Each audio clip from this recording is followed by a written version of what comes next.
Dr. Kinzler, thank you so much for joining us on Marion West. Thank you so much for having me. I'm really glad to be here. It's great to be with you. You're here to talk. You're here so we can talk about your new book. Tell us how you came about writing this book. Sure.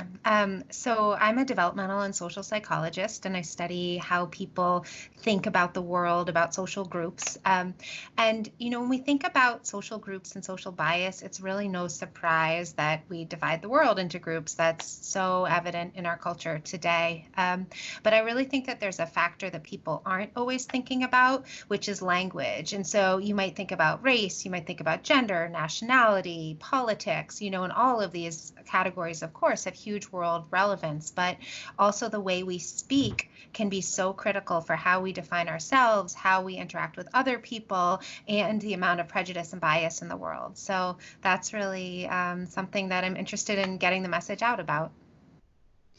Apparently, I don't think you were planning for it, but maybe it's the best time to read your book is now, because there's a whole fight about the language and the way you're talking, and we have deep divide on series of serious issues. You were not planning to release the book just now. It's just coincidence, right? Yeah, I definitely would rather live in a world where, my book became obsolete because we were, all getting along so much better than we see in the modern day. I think that these issues of how we relate to one another and how there can be so many avenues for people to, treat each other in a way where you might let your implicit bias or your implicit attitudes out. I think it's so prominent and relevant in today's world. So from your point of view, Dr. Kinzler, isn't it, you're talking about in your book on evolutionary point of view, we started speaking to each other, then we ended up having a society and accomplished something. Yeah. If we cannot talk to each other, what are the consequences? What are we going to lose if this goes on? Yeah, so one thing we can think about when we think about kind of how humans are set up is that, we have this remarkable ability to learn more than one language and to communicate across difference. And so, our languages are inherently social. We get them by talking to other people, right?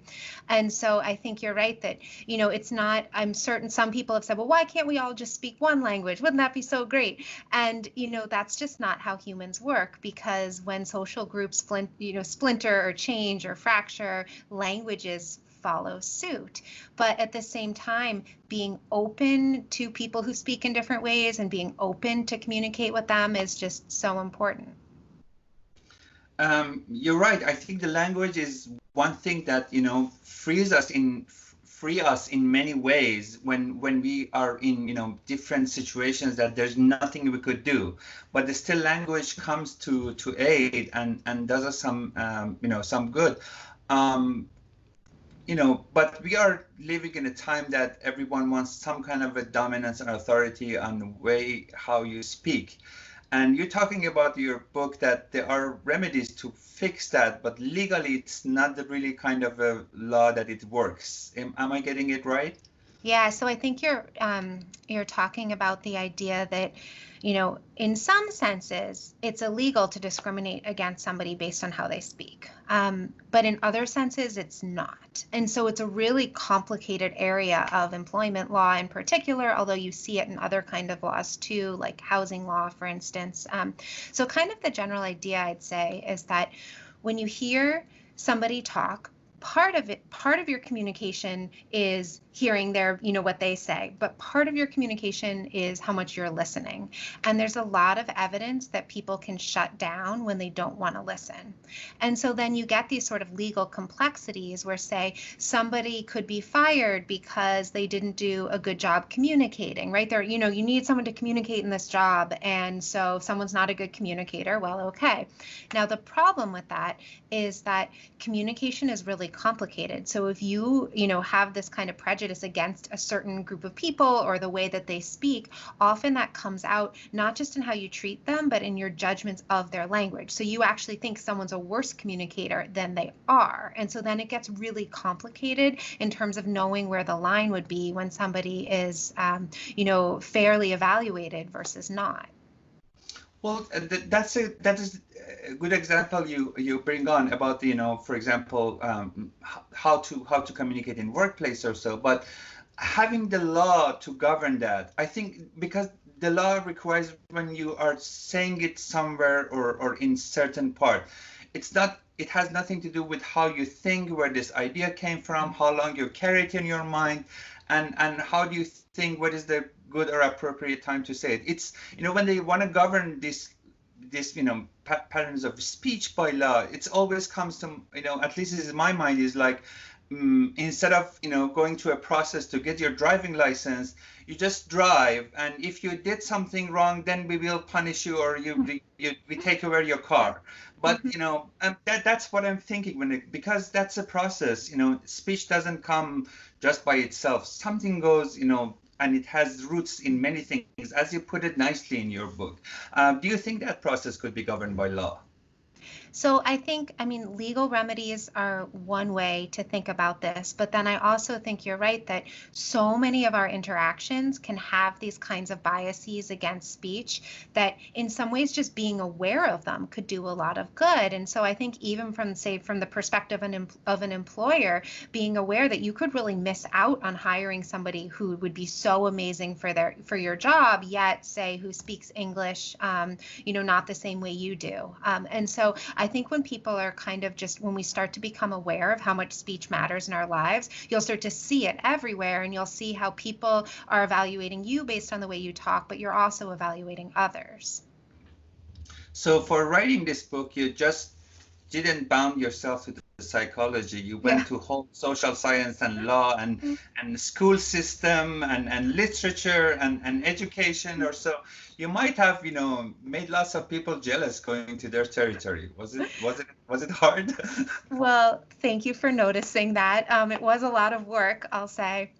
When I started, as I said, I'm a psychologist, not the clinical kind that helps, talk to people, but the research kind where I really think about the human mind and, where it comes from, where our thinking comes from across development. And so, I was really interested in these questions of kind of language and social life. And in psychology, language is, such a critical part of discussion, but it's often about language acquisition or language processing. And it's not so much about language the way that a social psychologist might think about, say, race or gender or another category.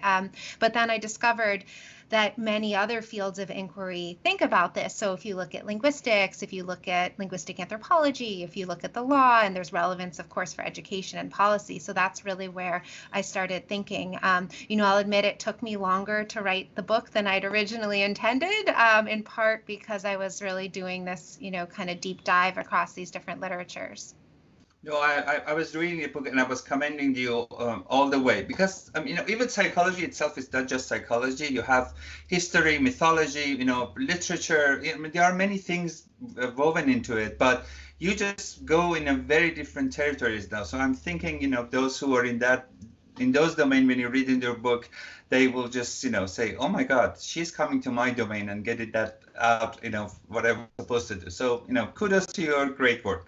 Oh, thank you so much. And, I'd love to connect with people across these disciplines. There's so many amazing people whose work that I covered in the book where, I think that it's really by working kind of across disciplines that it's the right way to get a message out. Absolutely. That's why the outcome, would be very, very appealing and very useful and practical. One other thing I noticed when I was reading the book, isn't it, being in the United States, I think gives you that kind of a platform to run such a research, because I don't know anywhere in the world to be that much of a melting pot that all the cultures could come and find a way to observe themselves in a way to the society. Have you ever noticed what it would have been if you wanted to conduct the research somewhere else in this world or in different Yeah. kind of sociology balance?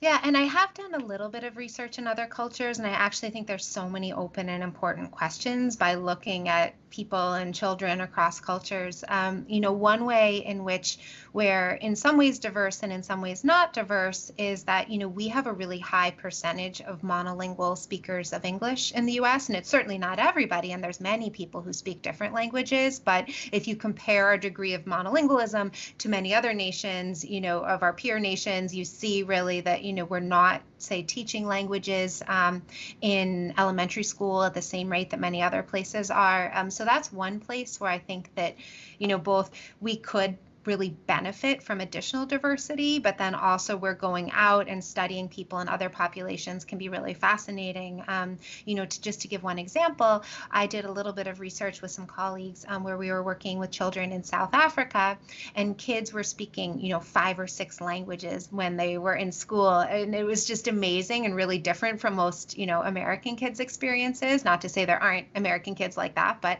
it's very common in South Africa to speak, a number of different languages. And so that was really exciting and interesting to see. And then you start to see all of these questions that you might not see in a monolingual population. Like, okay, you speak different languages. Do you think different things about them? Do you understand that society views different ways of speaking in different ways? Do you start to get access to linguistic stereotypes and so on? So you can ask these questions in a more multilingual place. Yeah, I think this is one of the remedies that you highly, highly recommend in your book. Get the kids to learn the second language as soon as possible. So I think that you are, that might be, confirmation to the point that the second language or the other languages, allows your mind much more opens your mind to different cultures, approaches, and that's the best way. I think someone said that's the best antidote to racism, learning languages. Would that be something that you prefer as well? So I think, I don't think I can explain all of the structural racism in the US, thinking just about language for sure. And I think that there's a lot of problems that need to be tackled to think if we're going to, go into a conversation about race.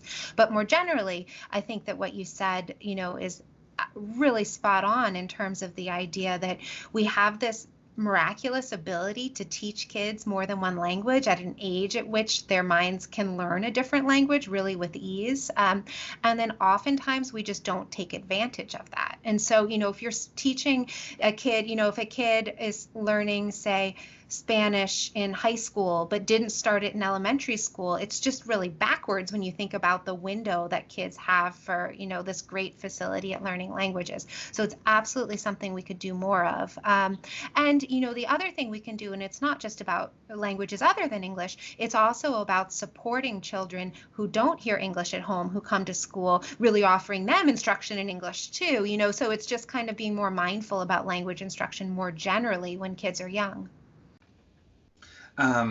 Yeah, and you go in lengths in your book, with the whole, background or structures. Why is that very important? I also think I read it somewhere else. Also, I think languages changes your mindset and even your understanding. So people in different languages act differently than the language of their native language or mother tongue language. Was it something that you came in your studies and your research as well?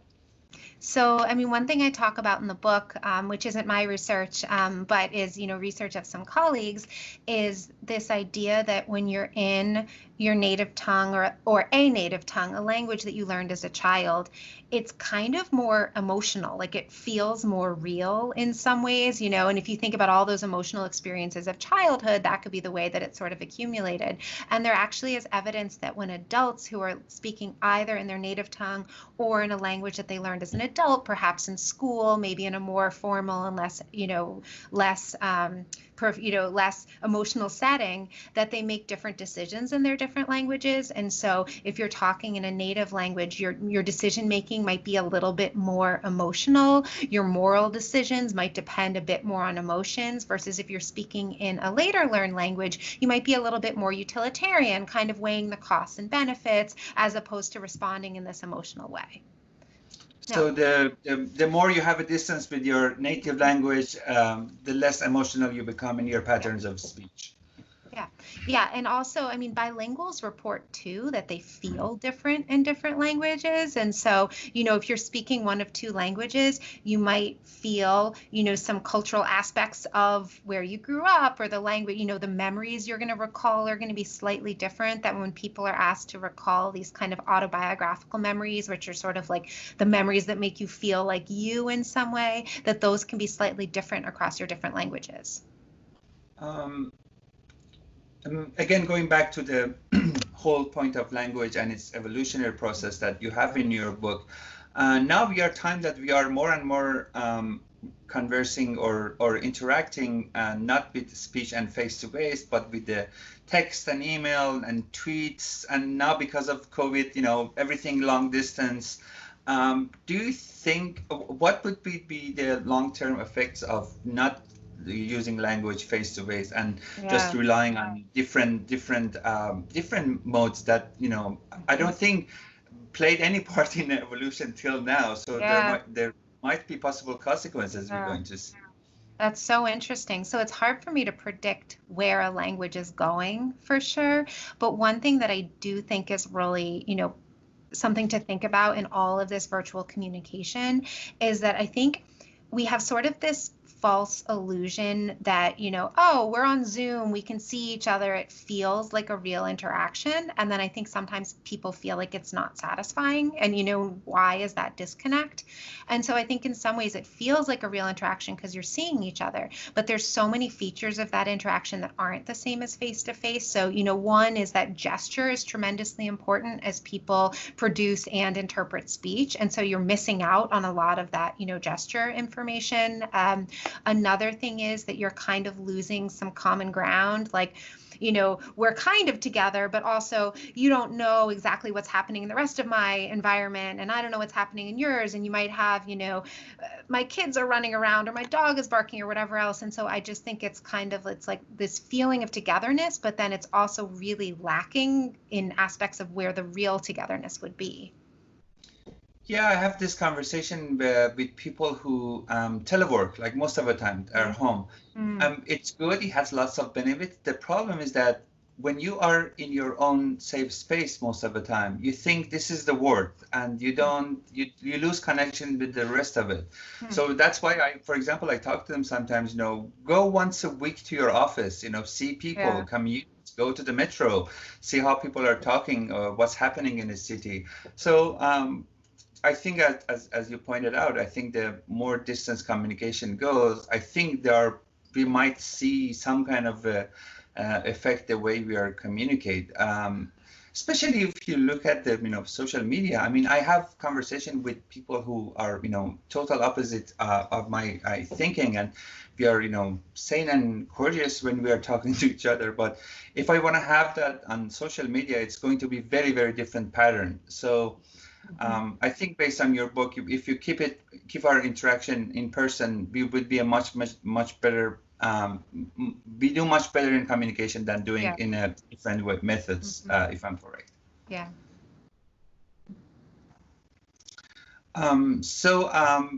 What would be the best what would be the best recommendation you give to people that want to have conversation now when things are very polarized and everyone has a different idea about even a word that was had some meaning a couple of years ago, now it has a different meaning.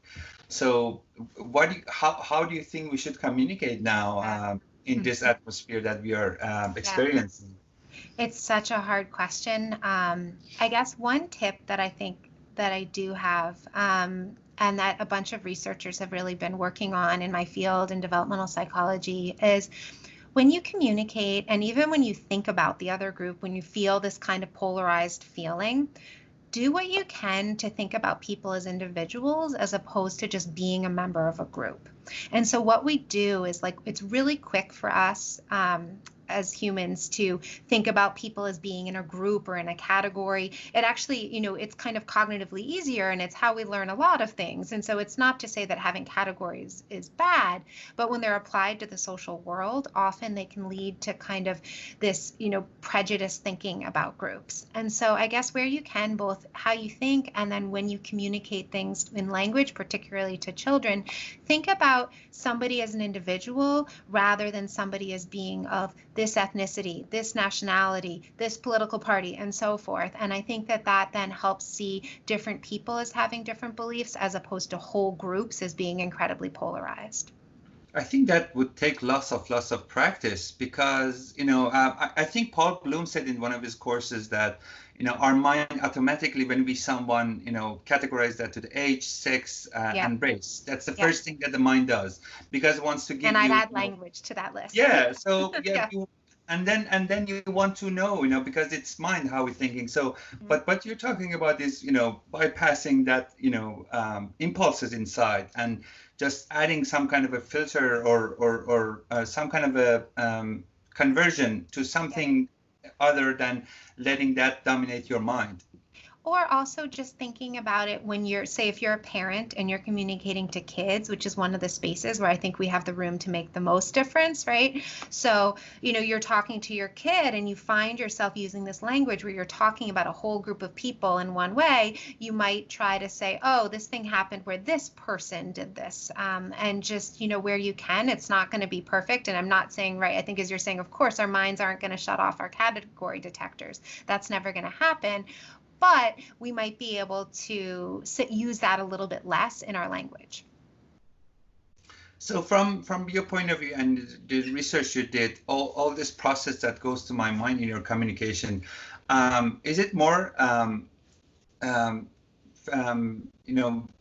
effects or impacts the way we verbally speaking to each other, or does it in a way that our writing communication exchange changes as well?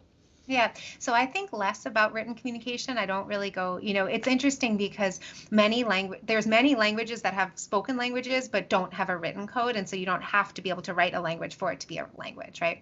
But, yeah, absolutely. I think that when you write to people, you might see, some aspects of what I'm talking about, though I do think that we're particularly attuned to hearing somebody's accent, hearing the sound of their language, and then that might come out slightly less in writing.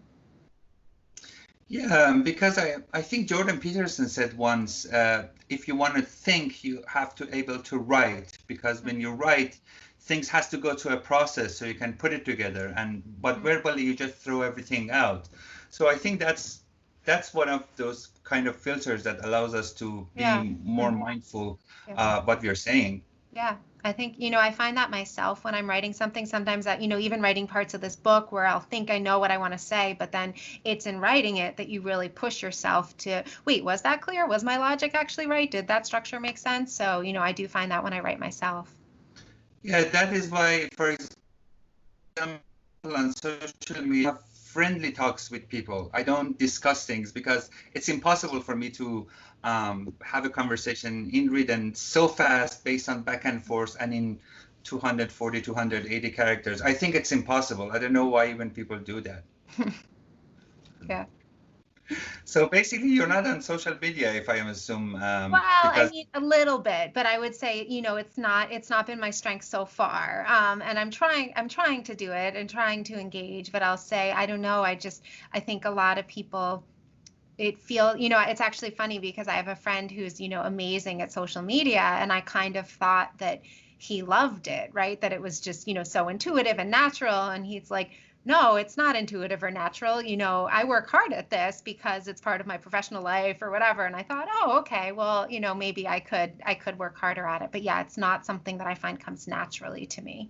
Yeah, I think that was the basic understanding at the beginning, that it's some kind of intuitive or organic, but now it's monetized, politicized. I mean, it's some kind of a tool. It's depend on you. How do you want to use it? Yeah. Mm-hmm. Um, while you were writing your book and going through the everything, um, was any part of you gave you the sense that there are things that if we try to like prevent immediately or enforce immediately, that would really gravely helps us to better understanding ourselves and others. Like Well, one can say, I wish we could it now, right? Doing it right now. yeah. I mean, I wish we could now have it be an emphasis. I wish we could rethink the value of knowing more than one language. That I think, sometimes I talk about this kind of monolingual myth that some people have, and it's the idea that, if you learn another language, it might kind of take up some space in your brain, and then you wouldn't have room to learn all the other good stuff that you want to know, something like this, some sort of feeling of danger in language learning. So I guess if I could shift one thing quickly, it would be, a broader awareness of the value of linguistic diversity. I mean, diversity more generally, but, in terms of what I know the most, linguistic diversity, and to kind of shift that value. And then from there, I think you would absolutely have, kids learning languages in schools and respect for people who speak in different ways. Yeah, one of the things that I do often, I self-teach myself languages. So instead of spending time on social media, I'll learn lots of other languages.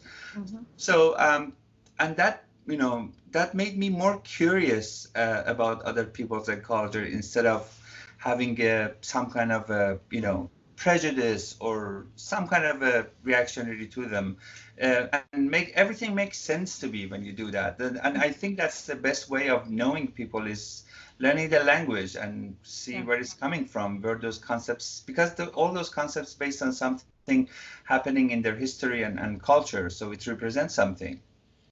Yeah, I like your thinking there a lot. What would be the best plan for you after this book, Dr. Kinzler? Well, I do research, and I have some amazing graduate students who are working with me. And so, they're interested in language, but they're also interested in, thinking about how kids understand the social world kind of more generally. One thing we're really focused on right now is in kids thinking about social status and who has status and who doesn't, which again is something that I think really feeds into prejudiced attitudes about different groups. And I'm also, like many parents, spending time with my children. And so, particularly now. You address that in the book a lot, yeah. Yeah. And I have, right, so I talked a bunch about my daughter in the book, and I've since had a new baby too. So, so spending time with them. Thanks. We wish you all the best. Thank you so much for this conversation. We really appreciate it. Thank you. It was wonderful chatting with you.